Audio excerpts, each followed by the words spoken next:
Hi everybody, welcome back to another episode of the pod. Today is a very weird day because I originally wanted to do an episode on how to find and pick up new hobbies, just because I thought that the last video I was talking about how you should occupy yourself with lots of things such as hobbies so that you don't overwhelm yourself, so that you don't overthink and go down a rabbit hole of just comparing yourself and feeling depressed afterwards.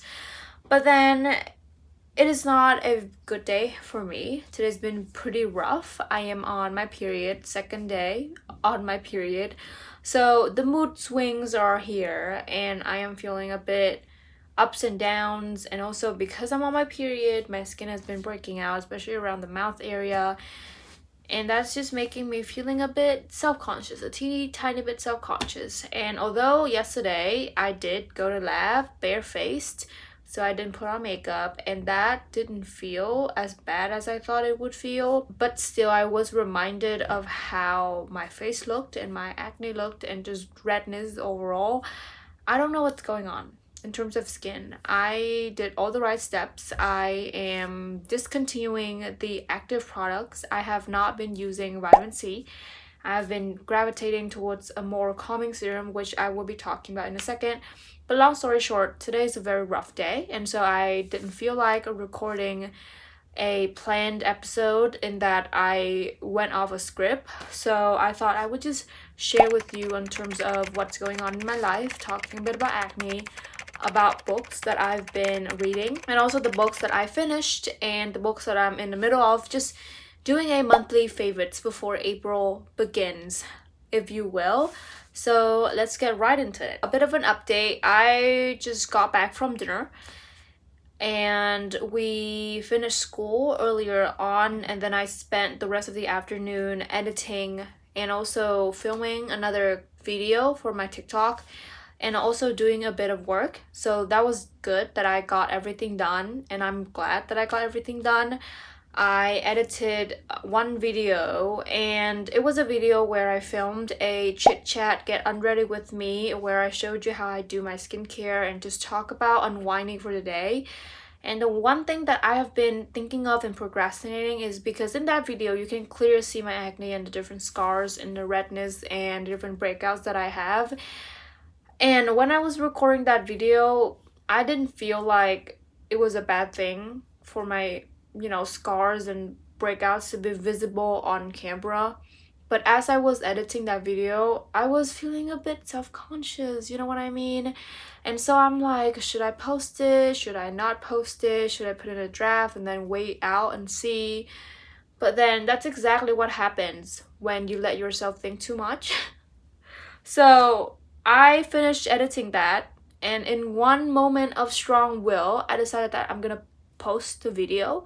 I am not posting the video now because it's gonna be scheduled for tomorrow, so I think I'm gonna post it tomorrow. We'll see. If you don't see that video coming, know that I am suffering from self-conscious over here. 2 nights ago, that was very rough in terms of my mental health, but I am trying to be calm and not stress myself even more. And I am discontinuing the vitamin C. I don't know what's going on with vitamin C. Maybe because I just stressed my skin out too much and broke my skin barrier once again. And now that my skin is very sensitive and just very thin in general, so I am determined to at least stop the vitamin C for this week and the next week, just to see how it goes. And in that, I am also using a calming serum that I just bought. So this is the calming serum that I have. It is a new one that I'm testing out. It is the Beauty of Joseon Calming Serum, Green Tea and Panthenol. I don't know if you can see it on camera. This is a serum that's been recommended for sensitive skin, so I know that's not gonna purge or it's not gonna cause me to, break out. And the first couple of days of using this product, my skin did calm down a tiny bit, but then, silly me, on Monday I used vitamin C again, and that just don't want to talk about it. So now we are determined to at least stop on the vitamin C. I don't want to cancel it, or I don't want to throw it away because I know that it works. But for now, we're putting a pause on the vitamin C train, and then going back to this product, and also a very, very healing and soothing moisturizer. I also didn't even put on sunscreen today, which I should, but I didn't. So we are at that point in time in terms of skin and acne. So it doesn't help that my hair is greasy today, and it's a Wednesday, and it's like there's a thunderstorm going, so the sun hasn't been out for the entire day. It's just very windy, very gloomy and dark and gross. So it does not help that everything looks dull. But I hope that the sun's gonna come out tomorrow so that I'm gonna feel a bit better. But I know that everything is just temporary, at least the emotions and the feelings and the negative thoughts. But it's not like I am spiraling and getting to the point that I just feel like depressed per se. It's not like that. I feel like I'm just feeling down and irritated and easily irritable, which I think it's normal, especially now that I'm on my period. But things have been going very, very not according to what I planned for them to be. I am waiting back on the announcement for the summer research, which hasn't come yet. And I am starting to feel a bit second guessing myself in terms of if that's gonna come or not, which I should not, but I did, because it is like the first week of April already, and usually last year the announcement had already come out by this point in time. So the fact that it hasn't come out yet, or it hasn't been announced yet, for me at least, it's very, very, very not optimistic is what I'm trying to say. But I'm not letting myself go down the route of I'm not gonna get there. I don't want to do that. But it's just that I'm feeling uneasy and I just don't know what to expect in terms of the future. But I do think that I will get the summer research position. But then even after the summer research position, I don't even know where to go from there, because being a rising senior next year is very nerve-wracking. I feel like everybody has everything figured out already. They know what they're doing, if they're going to PhD or not, or if they're like doing an internship, a corporate job, or what are you doing. But for me, I don't know.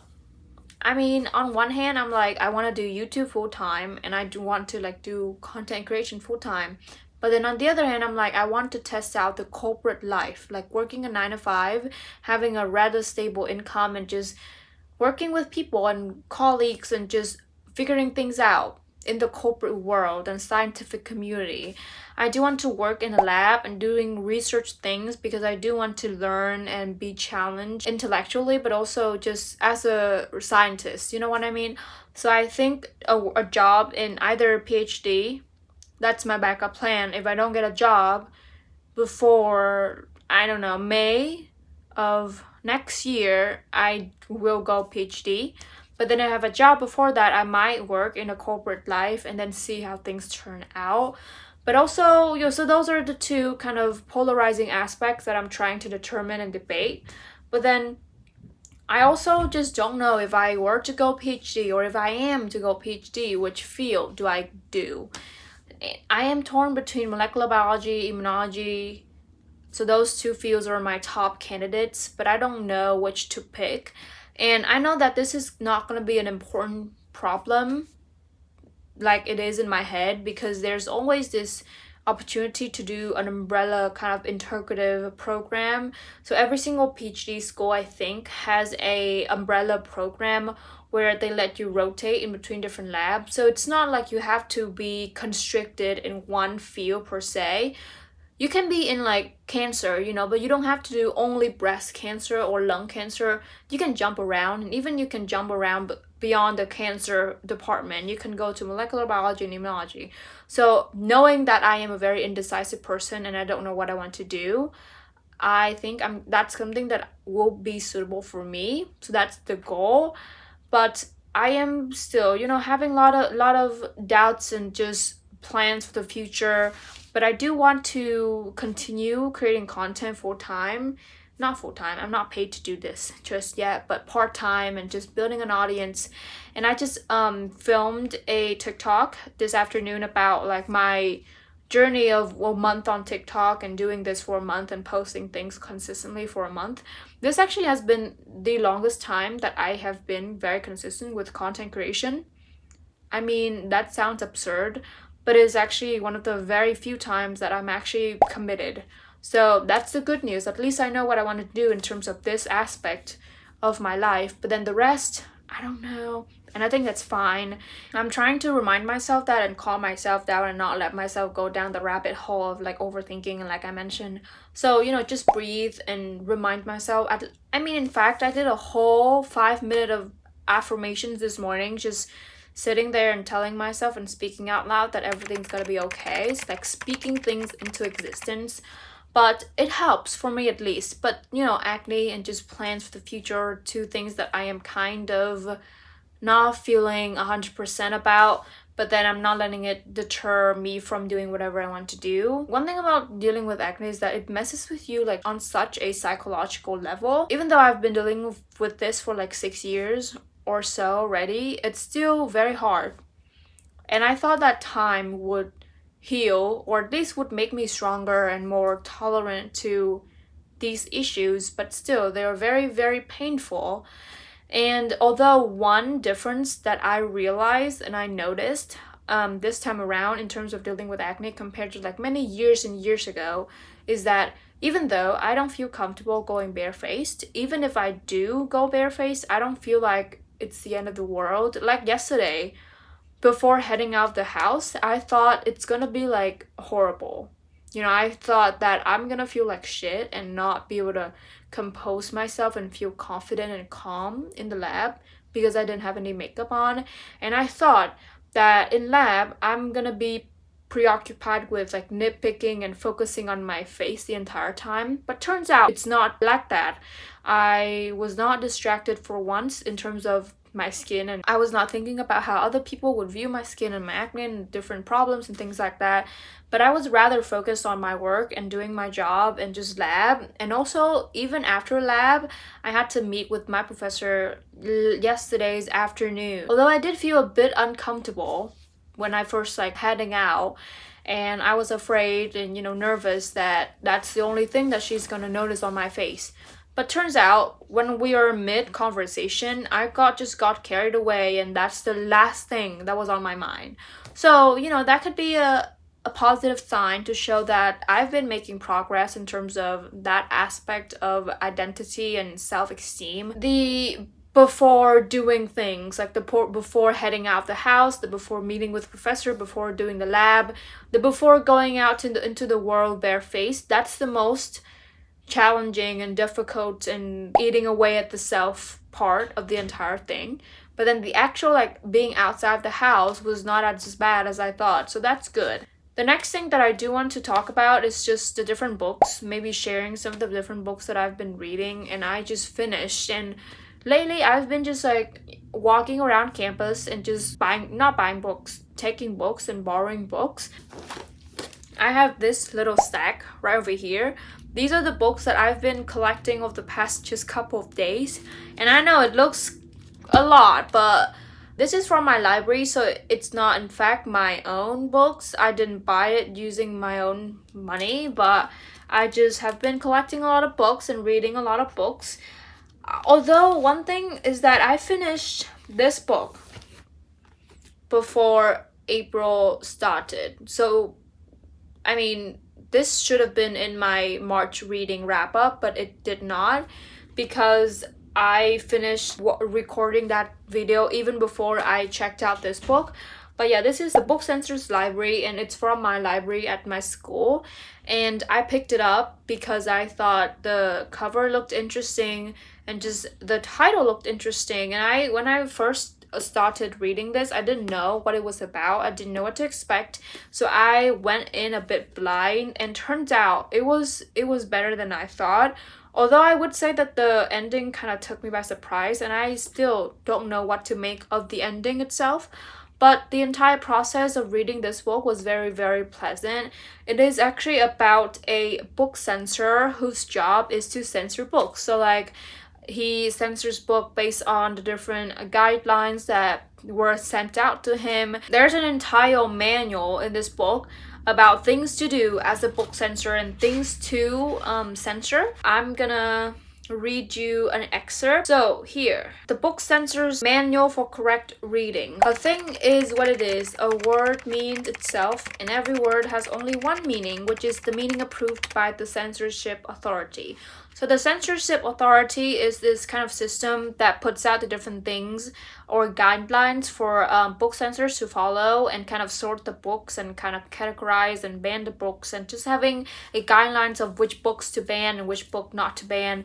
And their job, I think, is just to create this kind of propaganda about the society, because this is set into the future, so a utopian kind of society. The society that we live in now at this moment is referred to as the old world and the old civilization. In the futuristic utopian world, meaning and interpretation of meaning is prohibited and is seen as this kind of crime and illness and disease. So interpretation is not allowed. So you can only take the words for their literal definition and their literal meaning. So if it's a bird, then it's actually the bird and not a metaphor or metonymy or simile or whatever comparison or literary device that is used in the bird. So a bird is just a bird. So interpretation is a crime. So that means that language loses the meaning, and language only has one meaning. That's a better way to frame it. And metaphors and, like I mentioned, all of those language devices are not allowed. A book censor should look out for 3 words: God, government, and sex. These words and their neighboring words should be inspected. Books about astrology and zodiac signs must be banned, as well as books of sorcery and magic and books that contain information that is harmful to the public, such as how to manufacture hashish, intoxicants, and other substances of a similar nature. So, astrology, all of those things that have meanings that are outside of the literal meanings of the word are not allowed or prohibited. So the book censors, as you can see, their job is to ban books, and for me, the guidelines were pretty absurd. As you can tell, like, astrology is not allowed, and books, even children's book like Pinocchio is not allowed because that's not realistic and that's not how the world is. So it's banned. And then things like Alice in Wonderland is also not allowed as well. So the protagonist in this book is a book censor, and his job is to do such things, like I mentioned, ban books and kind of contribute to this propaganda built by the censorship authority. But it takes a turn, he got introduced to this one book that changed his entire life and that kind of prompted him going into this kind of rebellious movement against the censorship system authority. That's where the journey unfolds, and I think it's very interesting. Even though it seems like something that is very fantastical and not real, the meaning of this book, I think, is pretty applicable to today's society, because books are being banned at a rapid rate nowadays. So reading this gives me kind of this appreciation for books and just viewing books in a very different lens, because I think books in this story are kind of personified to a certain extent. They can bite, they have their own meaning, they have their own thoughts, actions, and authority and agency. So reading about books being depicted that way is very interesting. But the ending was kind of mind-boggling, I'm not gonna lie. It's like, I still don't even know how to make up the ending. But the ending is kind of what takes away points of this book to me. I gave this book, I think, a 3 stars, I think. I haven't checked back into my databases to kind of double checked, but I think 3 stars is a solid point. No, 3.5. I don't know. I'm gonna put the rating on the screen because I don't remember now. When I was first reading this book, it read like a 5 stars to me. And I thought, oh my god, this is going to be my next 5-star in the year. But then when I got to the ending, it kind of took away points for me because, like I mentioned, it was a bit confusing. I didn't even know what the meaning meant. And I know that it's supposed to be very dimensional and, double, triple level meaning, but I don't even know what it's for. So right now, I'm still stuck on this book in terms of ending.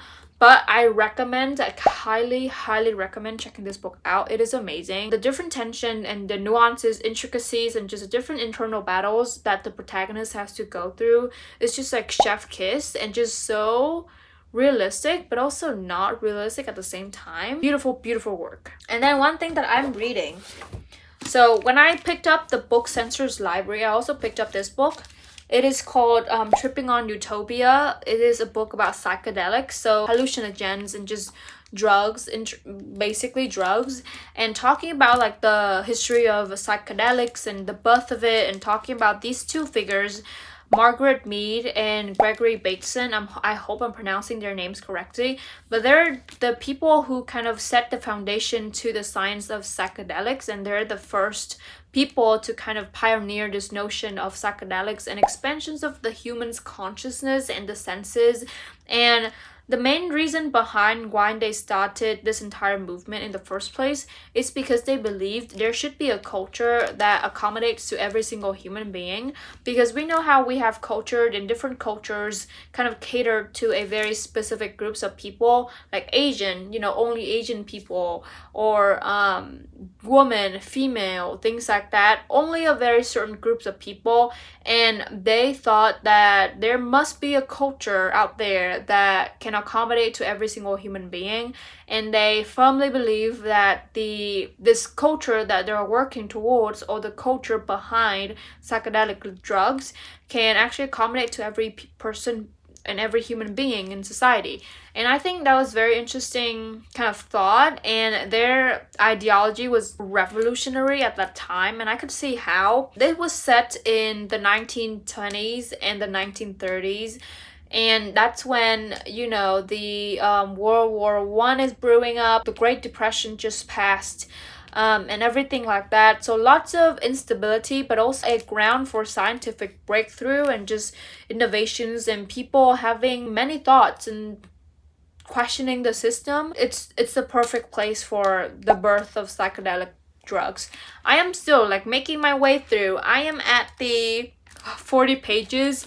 It is a pretty big book, and it's printed very big. The fonts, it was printed pretty big. So I am slowly making my way through the book, but so far it is very interesting. It is a very new topic for me, so I am slowly making my way through.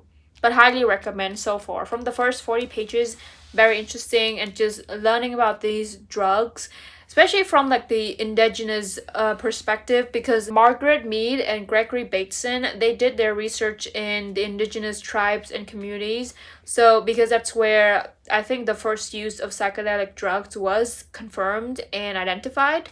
So it's interesting how that dynamic turns out once again. And then I went to a tax clinic yesterday because I need to file taxes, and I didn't know how to file taxes, so I needed help. And then I wander around that building, and they happen to have this very big and very detailed free library. Not free. You cannot take it. You can rent it out, check it out, and then return later after you finish the book. But free library, for me at least. And I picked up these two books. And the library is more about multicultural literature and Black Asian studies, different world literature, if you will. And I picked up these two books. This book was such a deja vu to me, and I don't know if it's coincidental or not, it's just like destined.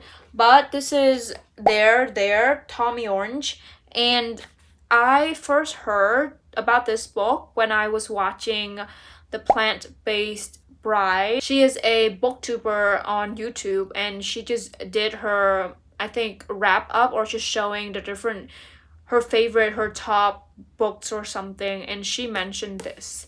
And she said that it's like life-changing, transformative, very, very, very good.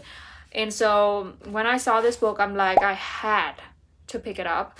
So I don't know what it's about, and we haven't started reading this book yet. I think I'm gonna finish Tripping on Utopia first before I dive into this book. But it is the first book that I picked up, Tommy Orange. And then this is kind of along the line of multicultural and world literature.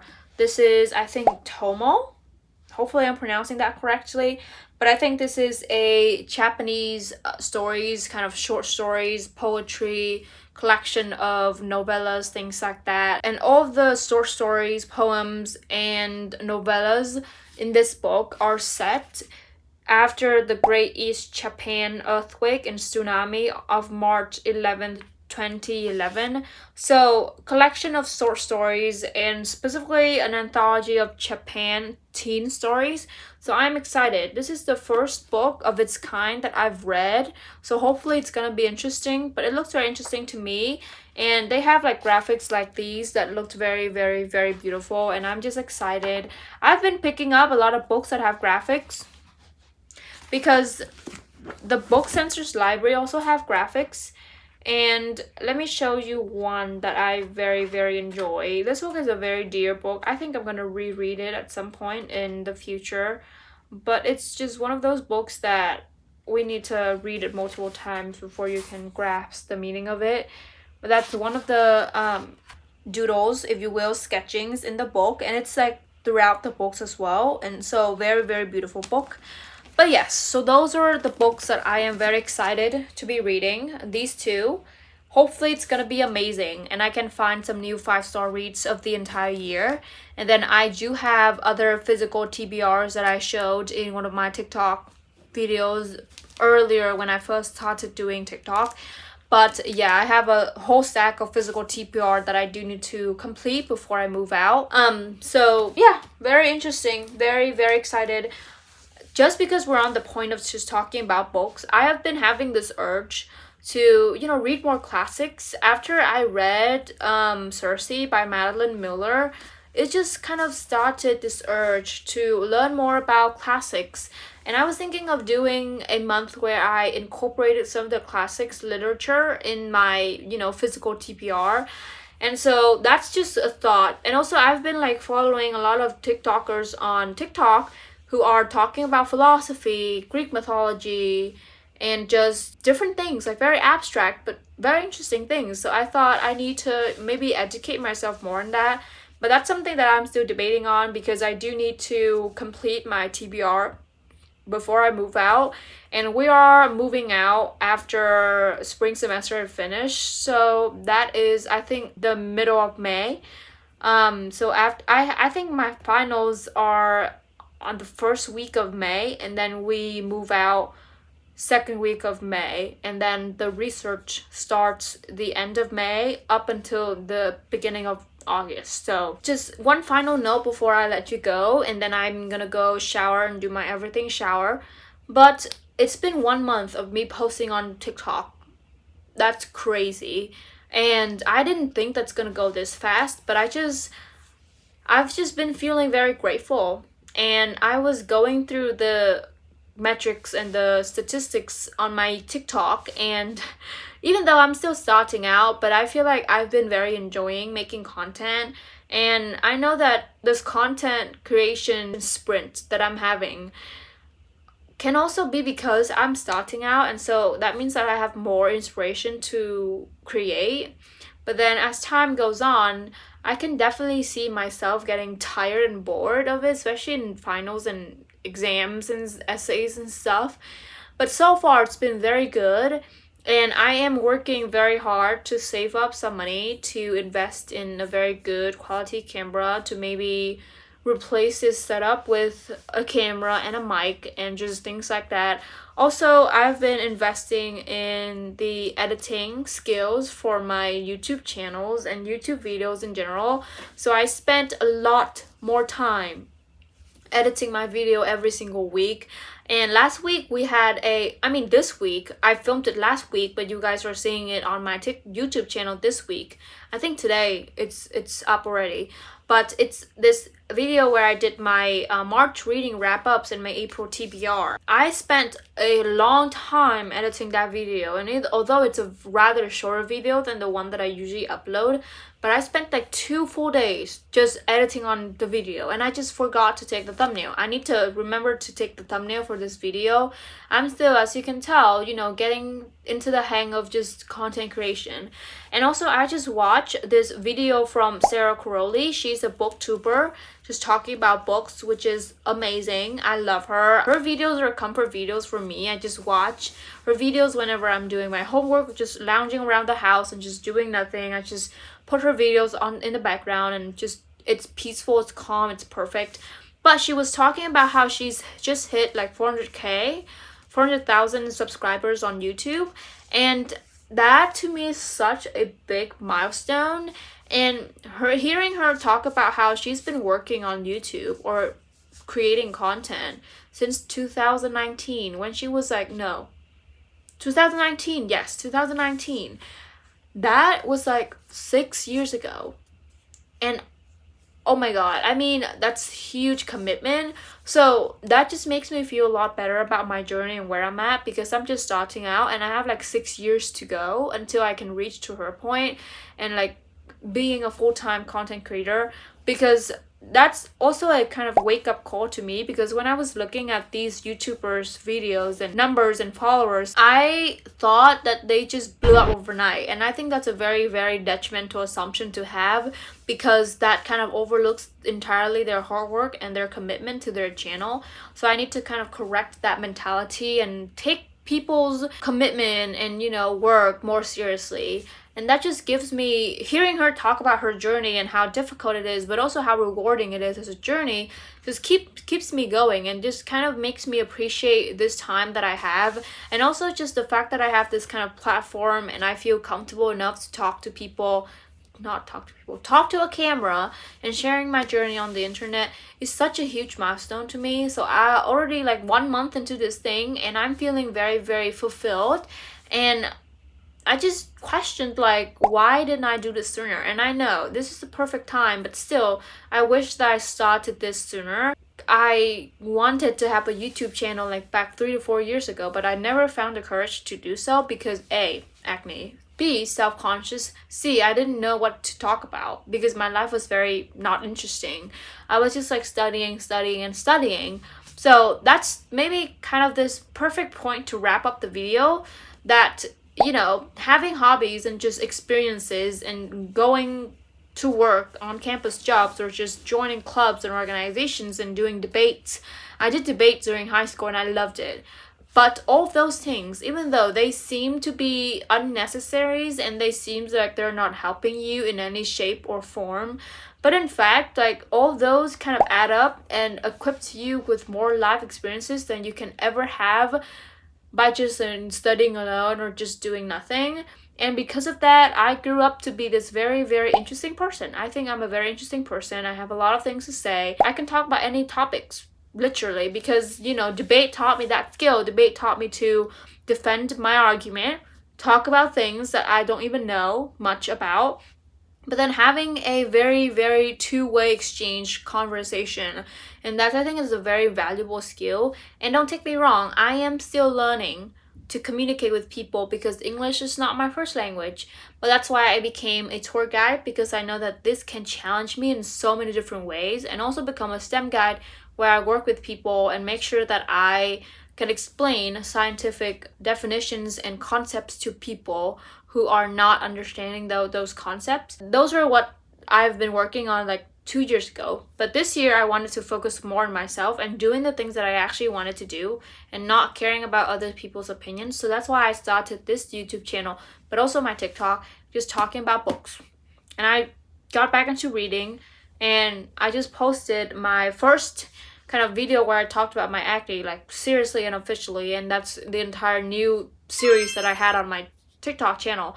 And it was very hard, don't get me wrong, it was very hard sitting down and filming that video, but I felt so proud of myself. And I feel like, I know I'm gonna be repeating myself multiple times here, but I think it's worth saying, 6-7 years ago, me dealing with acne, I feel like I lost most of my power away to acne. I gave all of them away. And now that I'm talking about it and kind of giving a name to the face, if you will, that gives me so much power, and that kind of re-empower me and give me all of the power that I long lost to acne back here.